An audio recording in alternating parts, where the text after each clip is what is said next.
వర్షాకాలంలో పండించినటువంటి వడ్లని ముందు కొనుగోలు చేసి యాసంగిలో కొంటరా కొనరా అని అడిగితే బాగుంటుందన్న.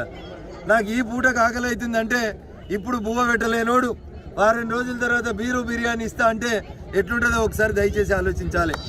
అసెంబ్లీలో ముఖ్యమంత్రి గారు చెప్పినటువంటి లెక్కలే 40 లక్షల ఎకరాలు వర్షాకాలంలో, 32 లక్షల ఎకరాలు యాసంగిలో పండుతాయి, మొత్తం కలిపితే 72 లక్షల ఎకరాలలో వరి పండుతుంది అని చెప్పి నిండు శాసనసభ వేదిక చెప్పినటువంటి ముఖ్యమంత్రి గారు తన అసమర్థతని కప్పిపుచ్చుకోవడానికి కేంద్రం వడ్లు కొంటలేదని ప్రజలలో ఒక రకమైనటువంటి భయాందోళనని సృష్టించేటువంటి ప్రయత్నం చేస్తూ ఉన్నారు.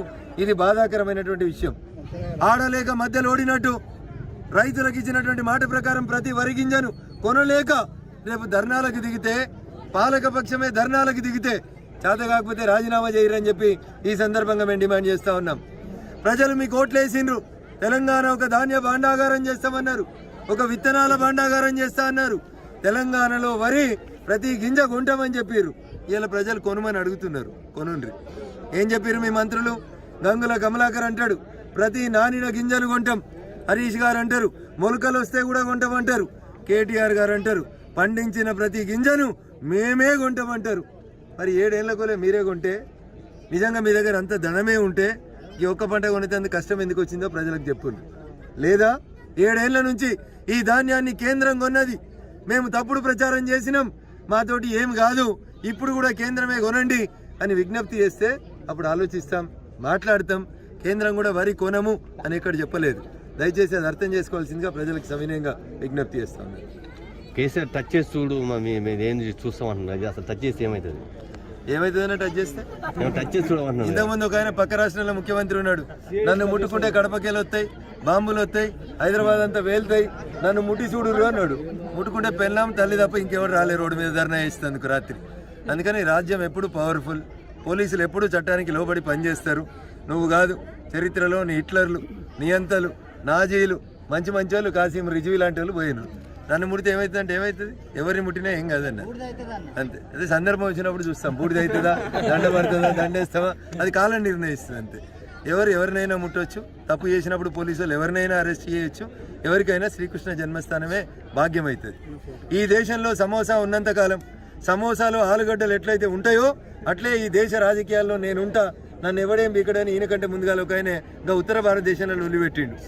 ఈయనకంటే చాలా ముందుగాల ముఖ్యమంత్రి అయిన ఆయన 2 సార్లు 3 సార్లు ఆడున్నాడన్న ఆయన. మొన్న కేంద్ర ప్రభుత్వంలోంచి ప్రజల బాగోగుల గురించి ఆలోచించాల్సిన రీతిలో ప్రజలు ఇచ్చినటువంటి హుజురాబాద్ ఉప ఎన్నిక తీర్పు పాలకుల ఆలోచన విధానం లోపల మార్పు తెచ్చినందుకు నేను ప్రజల్ని ఈ సందర్భంగా మనస్ఫూర్తిగా అభినందిస్తూ ఉన్నాను. నా అంచనా మేరకు అన్నీ అనుకున్నట్టే జరిగితే మీ పూర్వ నల్లగొండ జిల్లాలో కూడా 1 లేదా 2 స్థానాలకి త్వరలోనే ఉప ఎన్నికలు వస్తాయని చెప్పి భారతీయ జనతా పార్టీగా మేము ఆలోచిస్తూ ఉన్నాం, నమ్ముతా ఉన్నాం, ఆ దిశగా అడుగులు వేస్తూ ఉన్నాం. హోప్ దట్ త్వరలోనే ఇప్పటికే 3 ఆరులని అసెంబ్లీకి తీసుకుపోయినటువంటి మేము 4వ ఆరుని 5వ ఆరుని కూడా అసెంబ్లీకి తీసుకుపోయేందుకు ప్రయత్నాలు కొనసాగిస్తామని చెప్పి తెలియజేస్తూ, నాటి శివాజీ ఏ స్ఫూర్తితోటైతే ప్రజలకు అందుబాటులో ఉండి తాను నమ్మిన సిద్ధాంతం కోసం, ధర్మం కోసం పోరాడిండో అదే రీతిలో ఈ గడ్డ మీద కూడా ఒకప్పటి పూర్వ నల్లగొండ జిల్లా లోపల కూడా ఈరోజు హిందూ ధర్మ స్థాపన కోసం, హిందూ ధర్మ విస్తరణ కోసం పనిచేస్తున్నటువంటి అనేక మంది నాయకులకి ఈ సందర్భంగా నేను శుభాకాంక్షలు, అభినందనలు తెలియజేస్తా ఉన్నాను. హాయ్ ఫ్రెండ్స్, మా టుడే టుమారో యూట్యూబ్ ఛానల్ చూస్తున్నందుకు చాలా థ్యాంక్స్. మరిన్ని లేటెస్ట్ వీడియోస్ కోసం వెంటనే సబ్స్క్రైబ్ చేయండి. అలాగే ఈ బెల్ ని కూడా రింగ్ చేసేయండి. మా నోటిఫికేషన్స్ అన్ని మీ మొబైల్లో వస్తాయి.